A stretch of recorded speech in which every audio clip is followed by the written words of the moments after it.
ఉన్న బంగారాన్ని విడిపించి ఆ రోజు ఆన్లైన్ రేటుకే మేము కొంటాం. Sharma gold company. ఓం శ్రీమాత్రే నమః.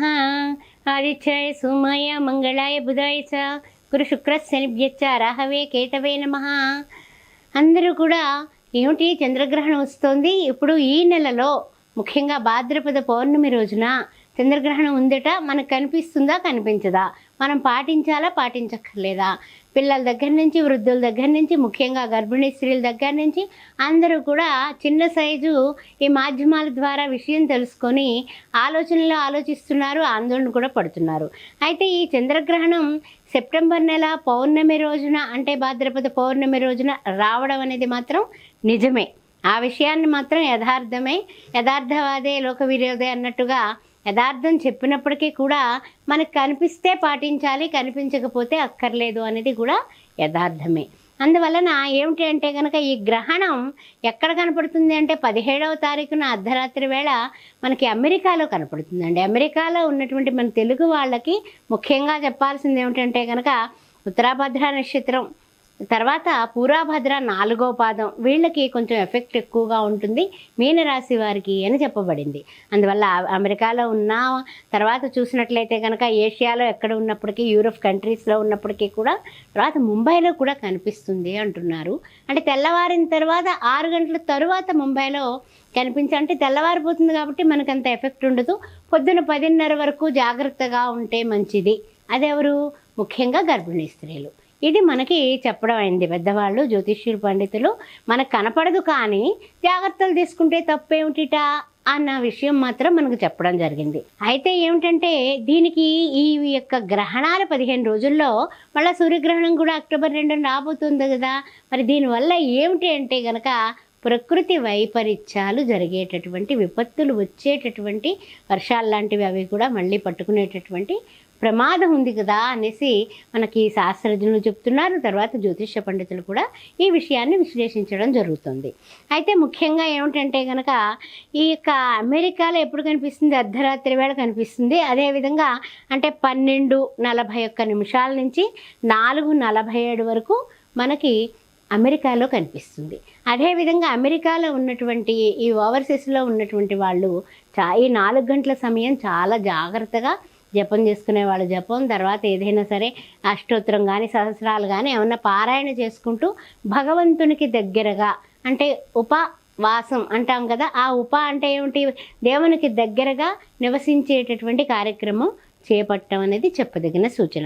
తర్వాత ఏంటంటే కనుక మామూలుగా భారతదేశంలో 6:11 AM నుంచి 10:17 వరకు కూడా పొద్దున్న మనం జాగ్రత్తగా ఉండాలి. ఏ విధమైన జాగ్రత్తలు తీసుకోవాలంటే గర్భిణీ స్త్రీలు తెల్లవారుజామున లేచి కొంచెం మొహం కడుక్కొని పాలు తీసేసుకొని కాస్త ప్రశాంతంగా 6 గంటల నుంచి 10 గంటల వరకు లేవకుండా కాస్త జాగ్రత్తగా ప్రశాంతంగా ఈ విష్ణు సహస్రం, లలితా సహస్రం అలాంటివి వింటూ ప్రహ్లాద కుమారుడు లాంటి కుమారుడు పుట్టాలని మనసులో సంకల్పం చేసుకొని దైవనామంతో ఉన్నమో నారాయణాయ, ఉన్నమో భగవతే వాసుదేవాయ, శ్రీమాత్రే నమః, ఓం నమః శివాయ, ఇవి ఏదైనా సరే బీజాక్షరాలు కాబట్టి అష్టాక్షరి కానీ, పంచాక్షరి కానీ, ద్వాదశాక్షరి కానీ చేసుకోవడం అనేది చాలా చాలా ఉత్తమమైనటువంటి విషయం. ఏమండి ఈ మంత్రాలు అవన్నీ మాకేమి రావండి, మేము పెద్దగా చదువుకోలేదు, మా అమ్మాయి గర్భిణీతో ఉంది, ఏమనుకోవాలంటే రామా రామా రామా అనుకోండి చాలు, అంతకన్నా అక్కర్లా.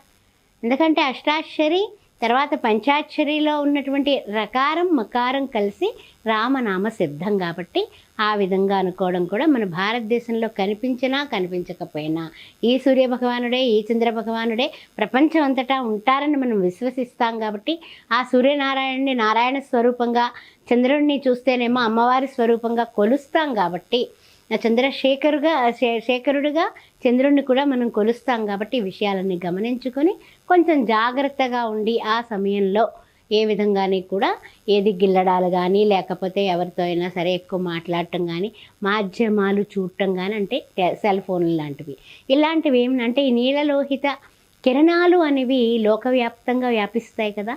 కనిపించే చోట ఎక్కువ శాతం ఉండొచ్చు, కనిపించని చోట లేకపోయి ఉండొచ్చు. కానీ గర్భస్థ శిశువుకి మనం జాగ్రత్తలు తీసుకోవాలి. మన బిడ్డ మనకు మంచిగా, అందంగా, ఆనందంగా, అద్భుతంగా ఆయుర ఆరోగ్యాలతో పుట్టాలని ప్రతి మానవుడు కోరుకుంటాడు కాబట్టి ఆ జాగ్రత్తలు తీసుకోవడం చాలా మంచిది. ఉపయుక్తమైనటువంటి విషయాలు ఇవన్నీ కూడా. తర్వాత ఏమిటంటే కనుక మరి ఏమండి జపం చేస్తూ ఉంటారు కదా, జపమాల పట్టుకుని. ఆ జపం చేసే వాళ్ళకి ఈ గ్రహణం టైంలో పొద్దున్న 6-11 అంటున్నారు, చక్కగా స్నానం చేసుకుని కూర్చొని 6 నుంచి 10 వరకు నేను జపం చేస్తానండి అంటారు కొంతమంది. అనుష్ఠానం చేసుకునే వాళ్ళు ఏది మంత్రం వచ్చినా రాకపోయినా ఓం గం గణపతే నమః అని చేసుకునే వాళ్ళైనా సరే మీరు 10 సార్లు జపం చేస్తే 1000 సార్లు చేసిన ఫలితం మీకు తప్పక వస్తుంది. అందువల్ల గ్రహణ సమయంలో మనం చేసే జపం 1000 ఫలితం వస్తుంది. కాబట్టి ఈ విషయాన్ని గమనించి తప్పనిసరిగా లలిత సహస్రనామం కానీ, విష్ణు సహస్రనామం కానీ, శివ అష్టోత్తర సహస్రనామావళి కానీ ఏదైనా సరే దైవం పట్ల, దైవానికి సమీపంగా ఉండడానికి ఈ 4 గంటల కాలం అత్యున్నతమైనటువంటి అద్భుతమైనటువంటి కాలంగా మీరు పరిగణలోకి తీసుకోండి. అంతేగాని వాళ్ళేమో ఉన్నదన్నారు, వీళ్ళు లేదన్నారు, ఇక్కడ కనిపించదట, ఏం పర్వాలేదట, పోనీ 4 గంటలు భగవంతుని కోసం, భగవంతుని కొరకు, భగవంతునితో మనము మమేకమవ్వడానికి భగవంతుడు మంచి టైం ఇచ్చాడని ఎందుకు అనుకోకూడదు మనం? అందుకని ఈ విషయాలు గమనించుకోండి. తర్వాత చూసినట్లయితే కుంభరాశి వారికి, మీనరాశి వారికి, మేషరాశి వారికి, మిథున రాశి వారికి, కర్కాటక రాశి వారికి, కన్యా రాశి వారికి, వృశ్చిక రాశి వారికి అంత శుభకరం కాదు, కొంచెం దోషం ఉంటుంది. అందువలన వీరు ఏదైనా సరే మనకి ఎవరికైనా సరే స్వయంపాక దానం కానీ, లేకపోతే కనుక ఇంకా చెప్పాలంటే కనుక కొంచెం ఏమైనా సరే మినుములు లాంటివి దానం చేసుకోవడం, లేకపోతే ఉలవలు లాంటివి దానం చేయటం. అంటే రాహుకేతువులకి సంబంధించినటువంటి గ్రహణాలు కాబట్టి ఈ విధంగా ఈ గ్రహణ కాలంలో మనం అనుకుని సంకల్పం చేసుకుని మన్నాడు 10:30 సమయంలో విడుపు స్నానం చేసుకుని చేసేవాళ్ళైతేనే సుమా మీరు దాన ధర్మాలు చేసుకోవచ్చు. లేదా ఒక రాగి పాత్రలో నిండుగా అవని పోసి చక్కగాని ఎవరికైనా సరే బ్రాహ్మణులకి స్వయం పాకంతో పాటు దానం ఇచ్చినట్లయితే అద్భుతమైనటువంటి పరిహారం కింద మనం భావించవచ్చు. తర్వాత చూసినట్లయితే ముఖ్యంగా మనము చూసినట్లయితే కనుక ఈ యొక్క గ్రహణ టైంలో ఆరోగ్యంగా ఉన్నామండి, మాకు ఏ అనారోగ్యాలు లేవు, కానీ ఏలినాటి శని, అర్ధాష్టమ శని, అష్టమ శని నడుస్తుంది, మేము ఏం చేయాలి? శని భగవానుడికి చక్కగా 108 ప్రదక్షిణాలు చేసుకోండి. అమ్మో మా వల్ల కాదంటే కనీసం 19 ప్రదక్షిణాలన్నా చేయండి.